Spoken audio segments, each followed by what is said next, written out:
Today, I have a very special guest for you. Don't go away.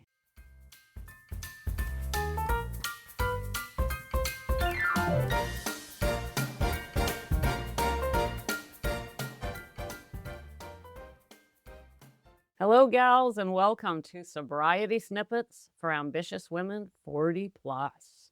I bet that's you. Helping you drop the wine, trust yourself again, and run your life like you mean it. No matter what you're up to, gals, no matter what you're working on, I'm here to help you do it alcohol-free and happy and joyous. Today, I have a very special guest. I'm really excited because this is a very special person. She's close to my heart, and I know that she deserves to be heard. And so I can hardly wait to get started. Are you ready? Are we ready? Is everybody ready? Hello? Okay, we're ready. Okay, here we go. Please welcome to the show, special guest, Becca Jacobson. Hey, yay, Becca. Yay, Becca. What? Come on, give me a break. I am special. Listen, I am special and I am going to interview myself. The first question I'm going to ask myself, Becca, a lot of women out there in the 40 plus world of women who are trying to live alcohol free, women who are struggling with alcohol, a lot of them want to know, Becca, why do you constantly nag about self-love and self-care? Now, before you answer that, Becca, don't get us wrong. We understand that obviously it's important to look after ourselves, and we understand that it's important to like ourselves. But you really harp on this. Can you tell us why you continue to harp on this? Because to be honest, the audience is getting a little sick of it. And if you could just straighten this out once and for all, maybe you could stop nagging on it and maybe more people would actually do it. So frankly, Becca, we're finding you a little bit of a nag in this area. Please straighten this out for us. The floor is now yours. Well, thank you for asking that, Becca. And I actually don't care if you feel that I'm nagging. I really don't care. I can take it. Doesn't hurt my feelings at all. I will continue to harp on this until every single woman out there gets it and does it. And guess what, Becca? Just last week, I met with a woman who didn't get it. In fact, not just one, but three. Three women last week who didn't get it. How didn't they get it, you ask? Yes, that's what you're asking. I can tell they didn't get it because there they are talking to me, going on about their problem with alcohol and the effects it's having on their life. And I'm listening, and it's a story I've heard before because it's also a story I lived. And as they're describing their life and they're describing how they're showing up in the world for others, looking after whatever it is they have going on. There were very different women at different areas of their life. One woman's retired, one woman's working, etc., right? But all of them kept going on about if I could just get the alcohol out of my life, everything would be fine. And not one of them noticed that they were using negative self-talk right in the conversation with me, saying things like, well, I know it's really stupid, but, or, oh, I'm an idiot. I just keep drinking. This type of language, when it comes out of our mouth, reflects what's going on internally. And if we have negative self-talk going on, sometimes we don't even notice it, but it's there. This is one of the reasons it's so important to have somebody there to reflect what we're saying, what we're doing, because we can't even see it. But anyway, to stay on point here, your question was, why do you go on about self-love, self-care? Because most women think they're doing it and they're not, or they just simply refuse to believe me when I tell them that it's more important than anything else, that they literally need to put on the first proverbial oxygen mask, in other words, their own, before they help anyone else. Everyone just loves the little metaphor. Actually, it's kind of sick of it, to be honest, but you get the point. But very few people actually believe me that it is, I mean it seriously, like seriously. If you're showing up for your kids or your grandkids or your team or your colleagues or your partner, and you aren't taking even 5 minutes a day for yourself, well, that's a problem. Can you not see how that's a problem? So there it is. That's the answer to your question, Becca. I will continue to give these women here in Snippet Land ways to show up for themselves, and I will continue to No, not nag. I am not a nagger. I will continue to inspire and motivate them to learn self-love and self-care. And that is the end of the story. I refuse to drop the ball on this one. Thank you for asking. Okay, Becca, we heard you. We heard you. I'll let that one go, but just know that there are more than one of us out here thinking you kind of overdoing it on that one. But okay, we'll let it go. We'll let it go. I got another question for you, Becca. Here's another question for you. Why do you insist on telling us that life is happening for us and not to us? Why? Why do you go on and on and on about this as much as you talk about self-love? What's the deal here? I am so glad you asked me that. I am so glad. Because you know what? I've decided to change it. And I couldn't even think of a better question or a better time to share this. I was thinking I should do a snippet on this, but here you are asking me the perfect question. Let's change it. Let's change it from life is happening for me to life is happening through me. Ready for this? This is a shift. It's an important one. But first, let's just look at the first part. The first part is we must drop the idea that life is happening to us because that is pure victim. Pure victim. Look what happened. Oh my God, this happened, that happened. Everything's happening. Oh my God, my life is out of control because of this, and this. And actually, I will meet women, and that's what they'll do. We'll spend the first 10 minutes just listing the things that are going wrong in their life without mentioning themselves or anyway, I won't go on. I'll stay on point. So the first part is accepting the fact that life is not happening to us as some sort of punishment. We are not victims. So I prefer to say that life is happening for us, meaning that we are learning. Every experience in life is a learning experience. But today, because you asked me this question, Becca, I'm going to take it up a notch and share with you. Let's take it even farther and say life is happening through us. Through us. Now, what does that mean? What do I mean by that? Here's what I mean. Nothing in your life comes to you without your permission. We attract into our lives what we believe we deserve, what we believe we need, even if it's negative. That's why, let me go back to question number one. Sorry. If we're having negative self-talk all the time, we're going to attract into our lives negative events, negative people. It's a self-fulfilling prophecy, which is another thing that I like to talk a lot about. But life is happening through us because we literally are attracting into our lives the people and events that we believe are coming into our lives. I know that sounds bizarre. The teachings are out there, many books written on this. I could give you a list of names. And since books and books and books have been written on it, I won't try and go delve too deeply, but just the idea alone, I want you to just get this piece of it for today. We will talk more about this in the future because it's very important. But this idea for today, to answer your question succinctly, and if it's not too late, we attract into our lives what we think we need or deserve. And so this just spins us right back to the idea of negative self-talk. Life is not happening to us. It's not even really happening for us.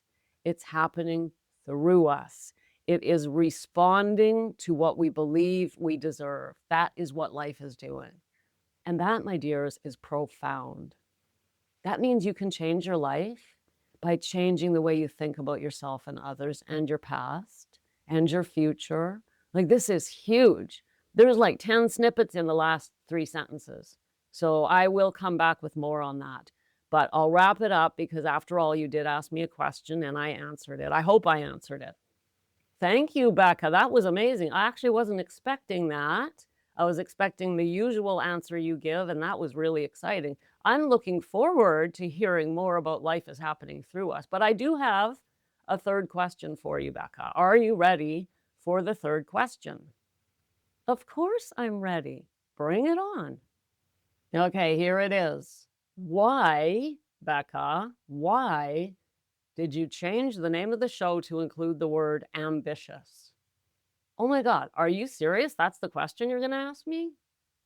Okay, I'll answer it. But frankly, I think you could have done better than that. I mean, Boring. Okay, fine, fine. If that's what you want to ask me, I'll answer it. Here's why. First of all, let's look at a definition of ambitious. Are you ready for the definition of ambitious? This is not some deep, deep definition from some obscure place. This is what pops up at the top of Google when you put in ambitious meaning. Here it is. Ready? Having or showing a strong desire and determination to succeed. Is there a problem with that? I mean, what is the problem? Having or showing a strong desire and determination to succeed. It does not say succeed at anything in particular. It just says a desire to succeed. And here's the example they give. I love this. Here's the example. Quote, his mother was hardworking and ambitious for her 4 children. I love this example. It's about a woman who cares about her children. So would somebody please explain to me out there what the problem is with ambitious women?